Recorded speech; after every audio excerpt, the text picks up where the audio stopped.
Driver of a trolley car, and your trolley car is hurtling down the track at 60 miles an hour, and at the end of the track you notice 5 workers working on the track. You try to stop, but you can't. Your brakes don't work.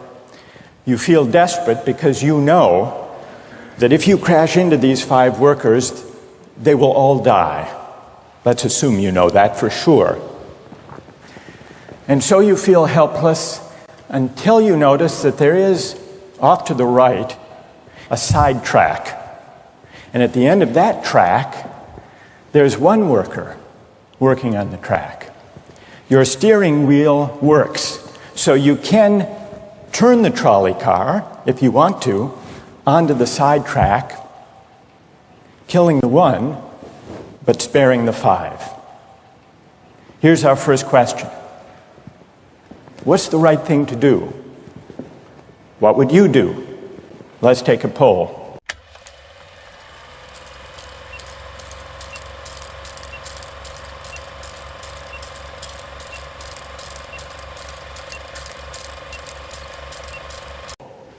How many would turn the trolley car onto the side track?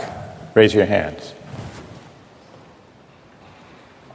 How many wouldn't? How many would go straight ahead? Keep your hands up, those of you who would go straight ahead. A handful of people would. The vast majority would turn. Let's hear first. Now we need to begin to investigate the reasons why you think it's the right thing to do. Let's begin with those in the majority who would turn to go onto the side track. Why would you do it? What would be your reason? Who's willing to volunteer a reason?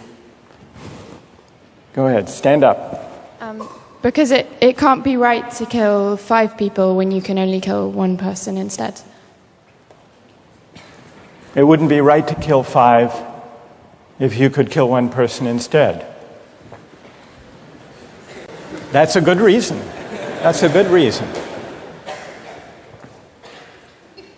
Who else? Does everybody agree with that reason? Go ahead. Well, I was thinking it's the same reason on 9/11. We regard the people who flew the plane into the Pennsylvania field as heroes because they chose to kill the people in the plane and not kill more people in big buildings. So the principle there was the same on 9/11.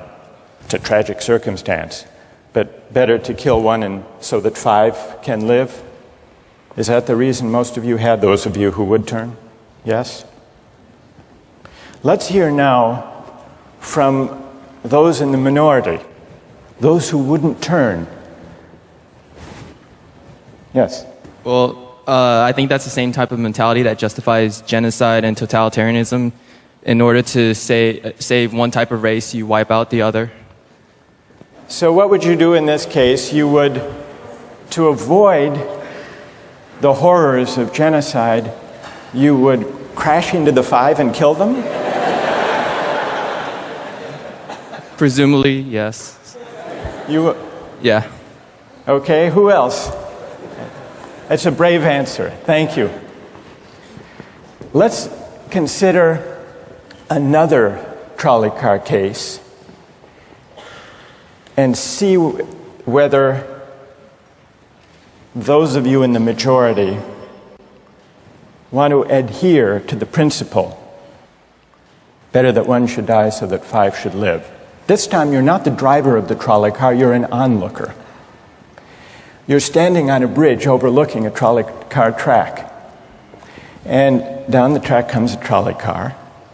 At the end of the track are 5 workers. The brakes don't work. The trolley car is about to careen into the 5 and kill them. And now, you're not the driver. You really feel helpless until you notice, standing next to you, leaning over the bridge, is a very fat man. And you could give him a shove. He would fall over the bridge onto the track right in the way of the trolley car, he would die, but he would spare the 5. Now, how many would push the fat man over the bridge? Raise your hand.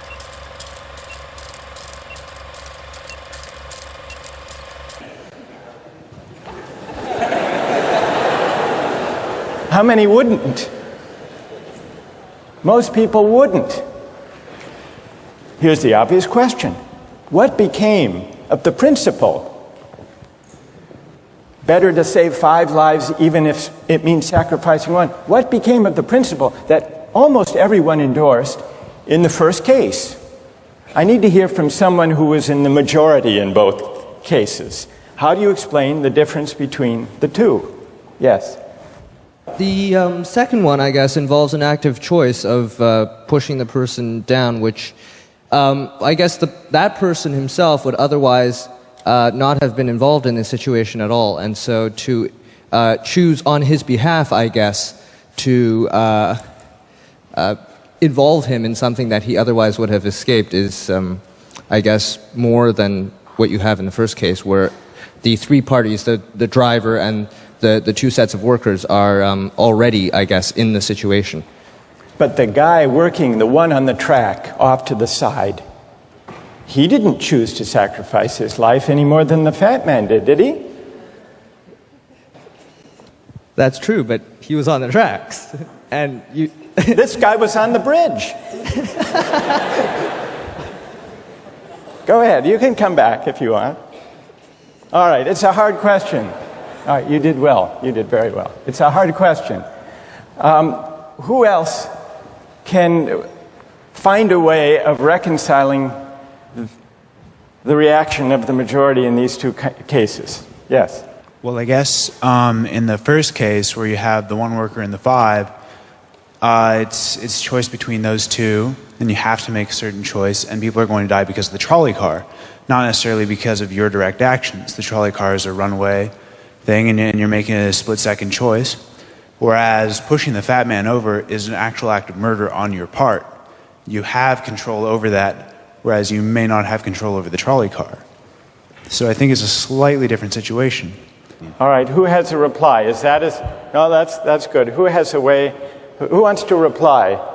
Is that a way out of this? I don't think that's a very good reason, because you choose to...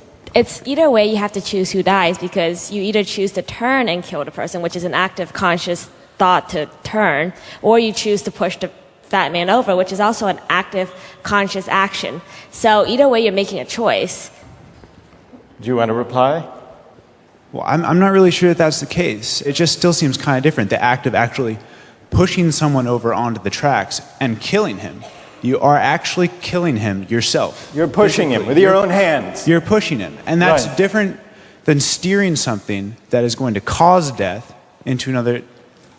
You know, it doesn't really sound right saying it now. No, it's good. But I'm up here. It's good. What's your name? Andrew. Andrew. Let me ask you this question, Andrew. Yes. Suppose,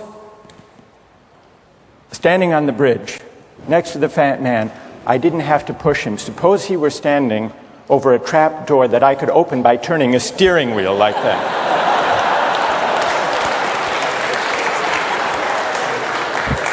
Would you turn?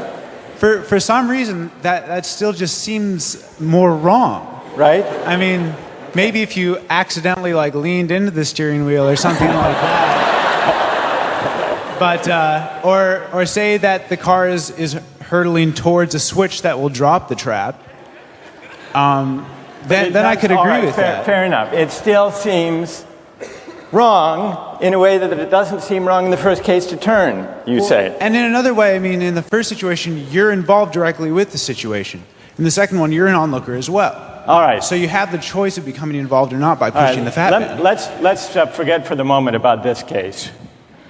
That's good.